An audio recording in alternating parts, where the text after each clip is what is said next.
I'm Shua, and you are listening to Light Up with Shua, a weekly podcast to open our hearts and minds on a journey with me.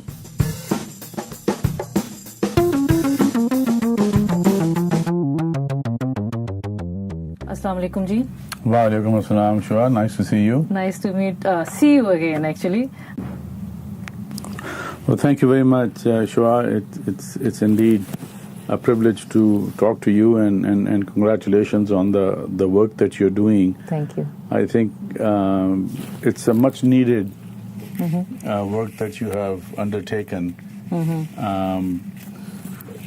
We immigrants always need a voice. We always need a seat at the table, and this is very much in keeping with that, and more so now than ever before. So once again, thank you very much. Welcome.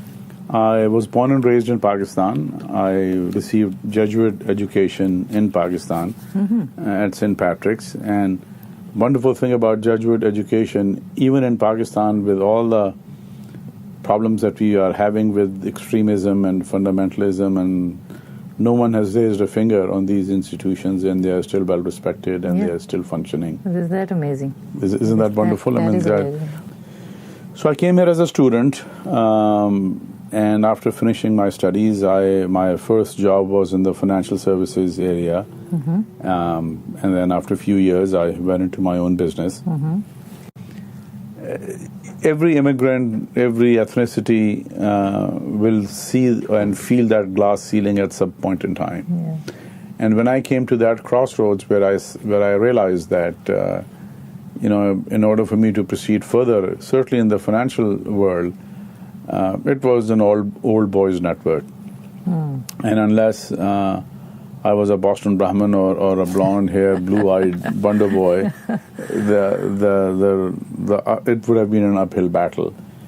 And frankly, historically, that's why some of the other ethnicities ended up owning businesses, starting businesses, and going and doing their own thing, was for the same reason.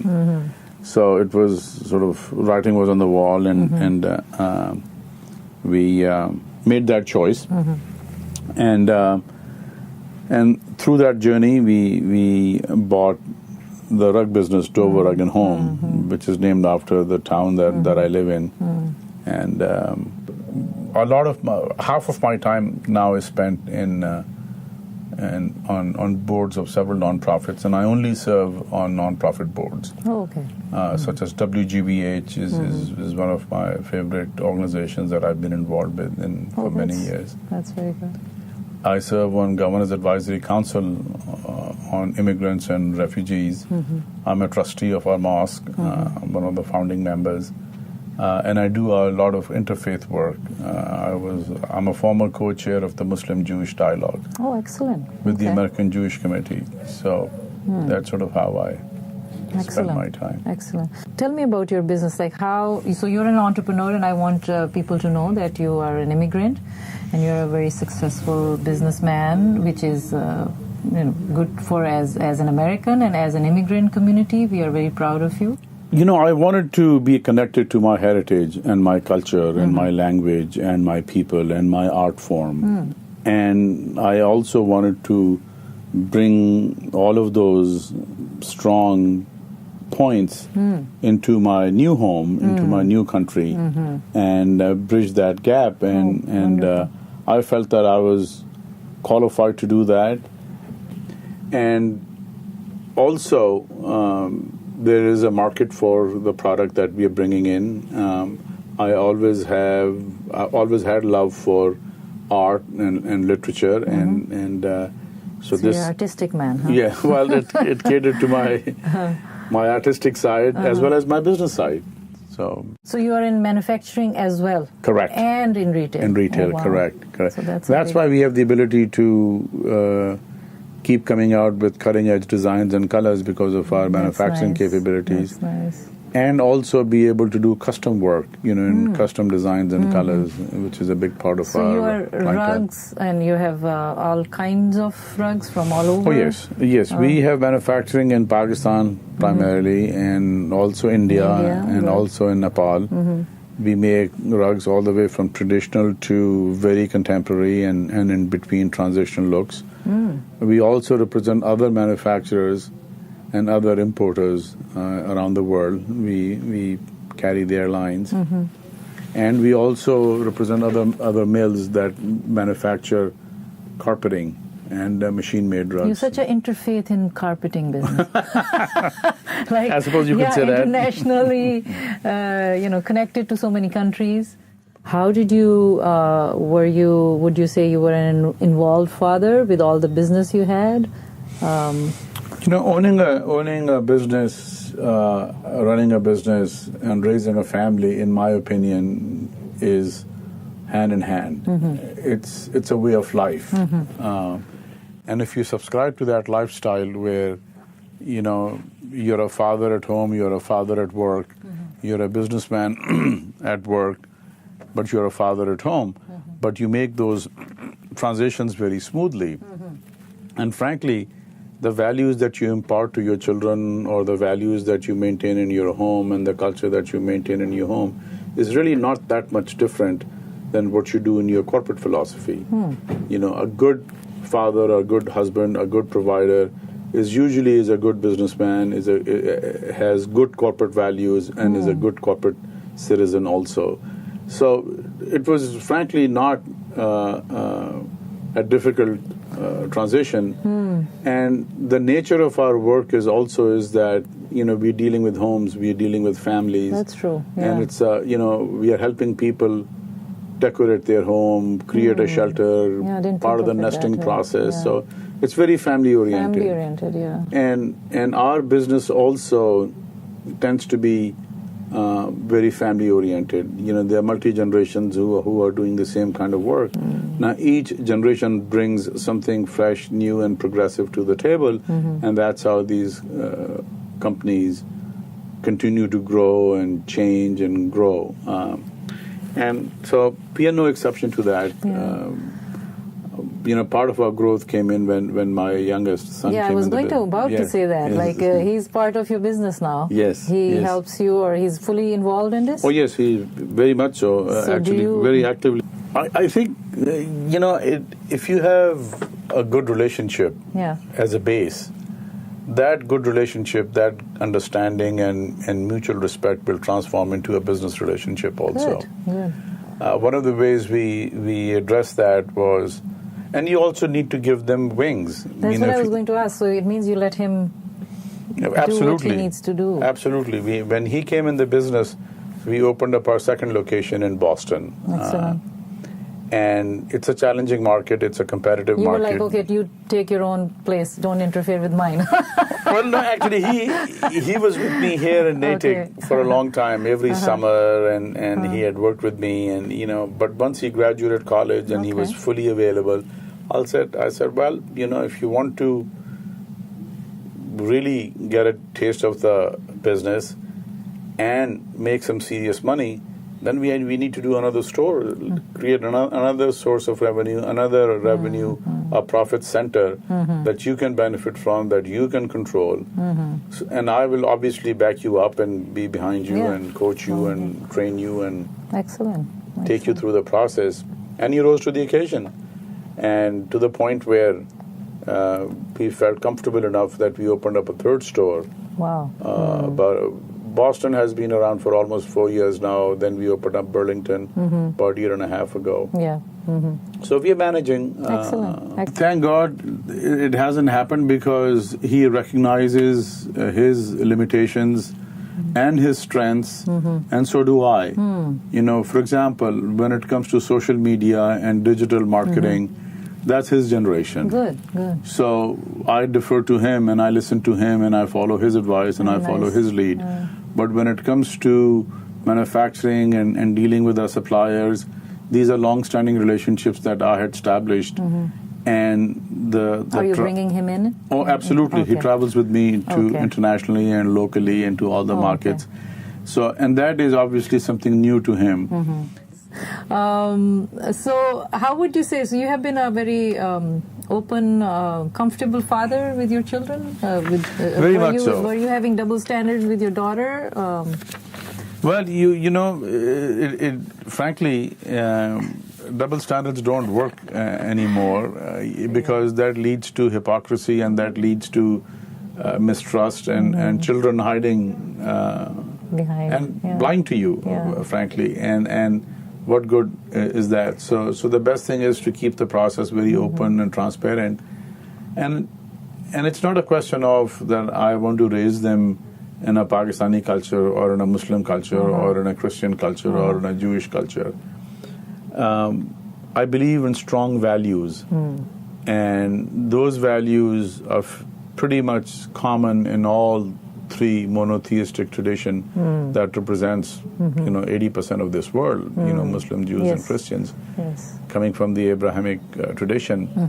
And as long as you maintain those high moral and ethical standards and values, they get it, they understand that. And so to me, those values, which obviously in my case came from Islam,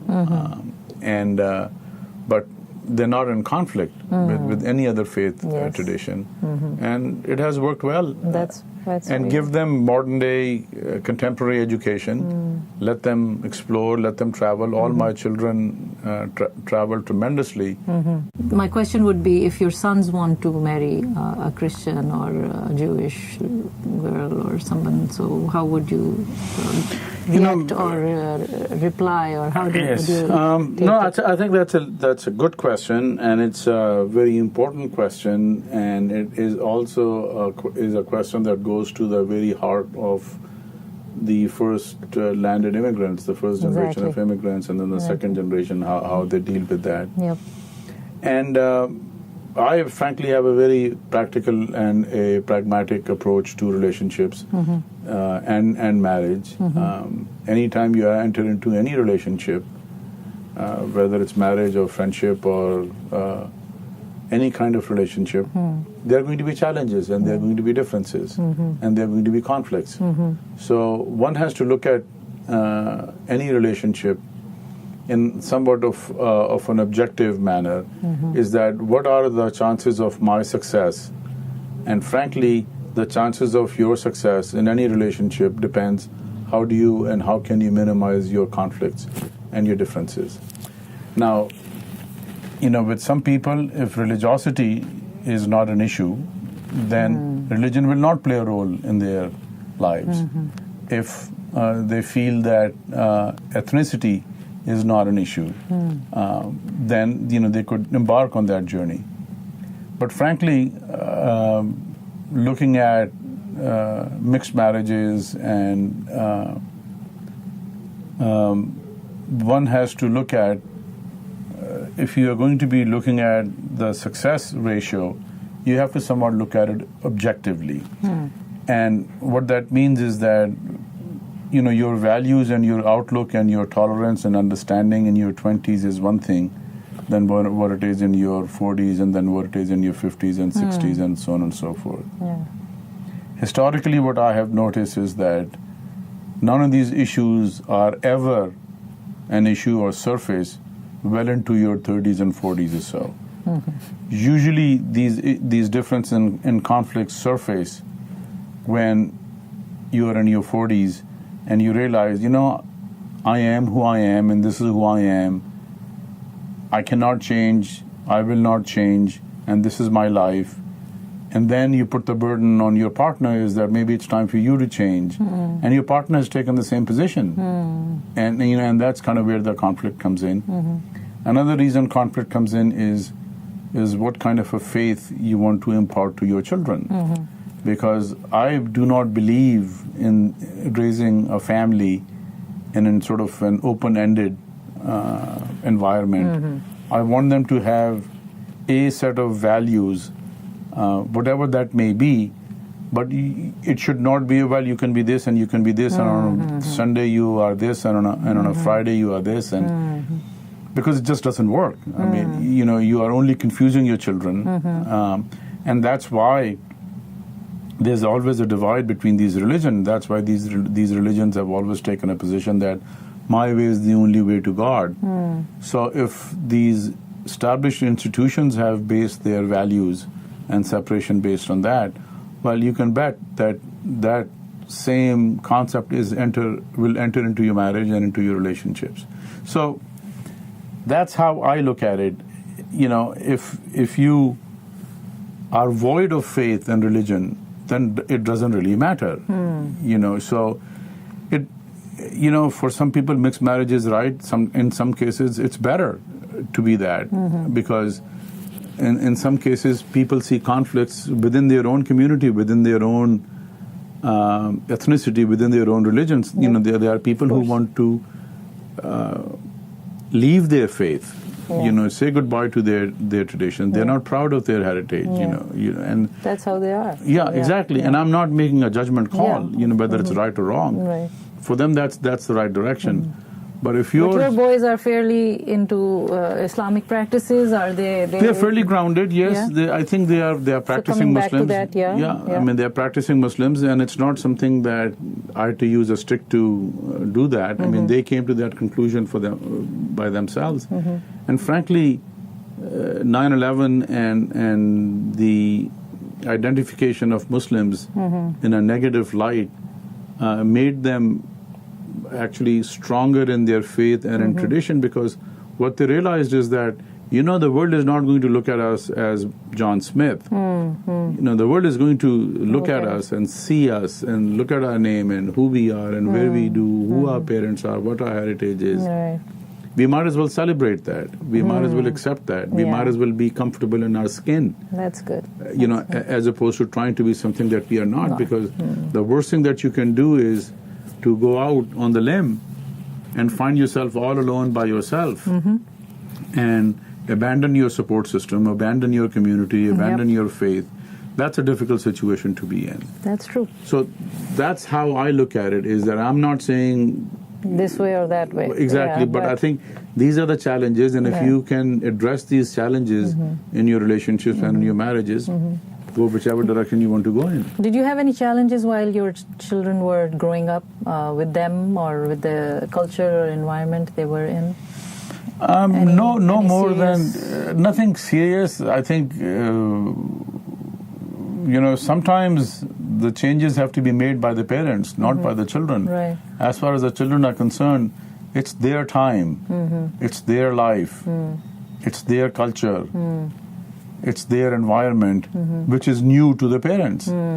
So it's a two-way street. Right. While children have to understand what their heritage is, where they come from, and be comfortable with that, as opposed to running away from it and abandoning it and, being somewhere where they will find themselves alone.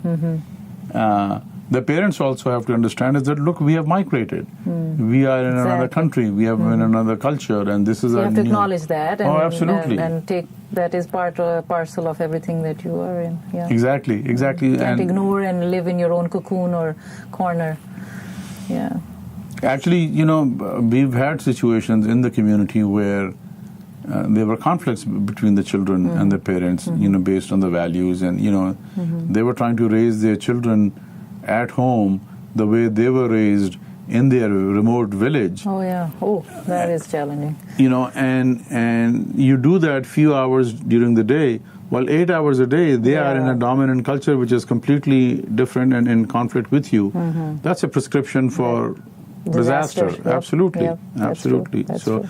In that case, the parents have to change. Yeah. You made the move, you are here, and now you have to either go, don't be subscribe here. to what you have chosen. Exactly. As a matter of fact, the sixth Imam of our tradition has a saying that raising of the children is done in 3 stages. It's 7 years. These are 7-year cycles. The first 7 years, your child is the king and you are the slave, because you can't reason, you can't argue, you can't, you have to deal with it, and however whimsical they may be, but that's your stock in life at that point. But then from 7 to 14, the roles reverse. Okay. Where you become the king and the child becomes the slave. And this is the time where you become the lawgiver. Where you tell them is that, look, this is what you have to do. This is right and this is wrong. And hopefully that's when you're imparting values, giving them the sense of right and wrong and establishing limits. That's good. And then after they're 14, then they become your friend. Then they become your prime minister. Then they become your advisor. That's when you socialize together. That's when you go out and do things together in a more as a friend as opposed to a...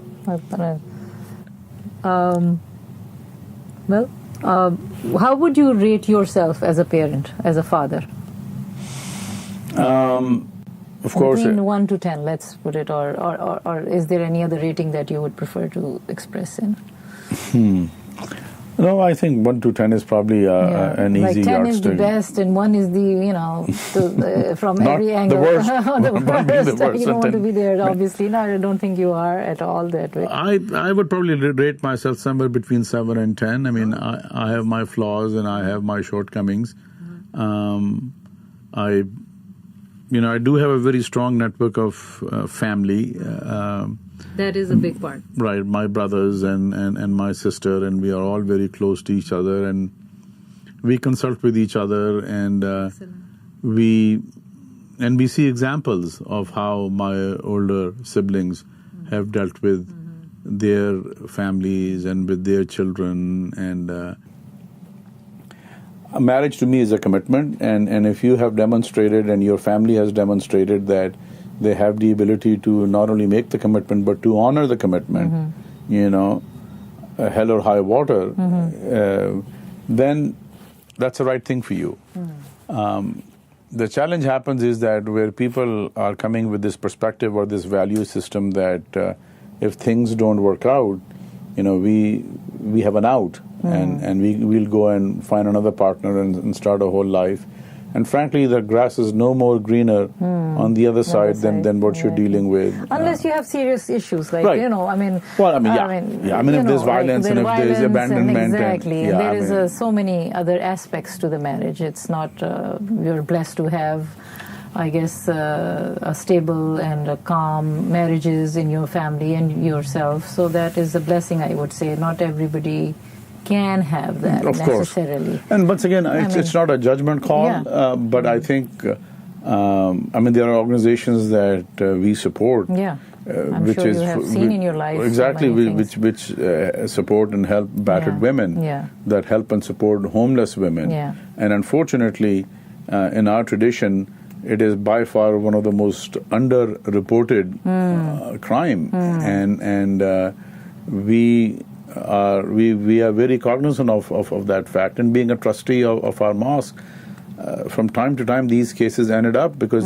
some of these desperate women had no place to turn. So they come to the community centers and they come to the community leadership and religious leadership and seek help. And so I agree with you that no one should be in an abusive relationship. Oh, definitely not. Because the tendency in that region, I would say, is that in our relationships, in marriages, and that comes back to parenting. Like, how can you parent a healthy environment for your children? Right? If you don't have a healthy relationship. Right. And, and that is very, very critical is that, unfortunately, children grow up to be who they are a product of their environment and the relationship their parents had with each other and the kind of atmosphere and culture that's in the house. And not all children can get out of that state of mind or that depression that they have been through or the traumas that they have been through. Some can. And some can't, and they can maybe repeat the cycle with their children. It usually does. That's the sad part. That's the sad part, right? So that's a challenge, is to break that cycle of violence and cycle of abuse. And how to do that, Absolutely. So, they say that girls that have a good, strong, healthy relationship with their fathers will have the same with their husbands also, because there's an inherent faith and confidence in the male gender. As a startup. But if they didn't have a good relationship with their father, they would be skeptic and doubtful of their husbands also. Yes. That that's just a psychological issue across the board, So let's come to the last leg of questions now. Okay. What is the value of gratitude in your life? Huge. Huge. In all my prayers, you know how in our tradition, after you say your prayer, you pray to Allah. And all my prayers start with gratitude. And half of my prayers are based on that, how fortunate I am and how lucky I am and how I don't take anything for granted and how I totally and completely depend on you, and it is because of you that I have it, and because of your Creator. Yes, yes. And so gratitude is very important, and frankly, if you make that part of your DNA, if you make that part of your lifestyle, it'll show in your dealings also. It puts a lid on arrogance. It gives you respect for your relationships, and you never take things for granted. So gratitude is very important. What have you found so far? What is the purpose of your life? Oh my God. How many days do I have to answer this question? I really think that we are on this planet for a very short while. And, the only thing which is for certain is also the very thing that we are never prepared for. That's mortality. And I believe that, when you meet people, when you spend time with people, you should meet them as if today is your last day on earth. That was my next question, so you're answering that too. That's good. Go ahead. But when you plan, you should plan as if you're going to live forever. Nice. And if you live with that thinking, you're always free of demons. You have freed yourself from, okay, I have to do this and I have to do that. We all have bucket lists and so on and so forth. But, whatever you can accomplish, whatever you have, be thankful and, go through life that this is a short appearance on the stage, and B, it's not a rehearsal. It's a real thing. What you and I are doing right now is not going to happen again. This time will never come back. And, the moments that we have spent and or with anyone else, they need to be cherished. They need to be honored. And I think in my opinion, that's the healthy way to go through life. Wonderful. That's very good. What lights you up? What lights me up? Children. Little children. Under 5. Unpredictable. Naughty. Engaged. Because I think only intelligent, smart children are naughty, because they're not naughty or they're not bad. They're curious. They're learning, and they're honest, and they're sincere, and they keep you grounded, and there's that spontaneousness that comes with that innocence that comes with childhood. The spark that they have at that age, Oh, wow. Wonderful. Thank you so much. Thank you so much. It was really wonderful for you to talk to me today, and, thank you. I really enjoyed it. And once again, I wish you the best. Thank you. Thank you for staying with me through this exciting episode.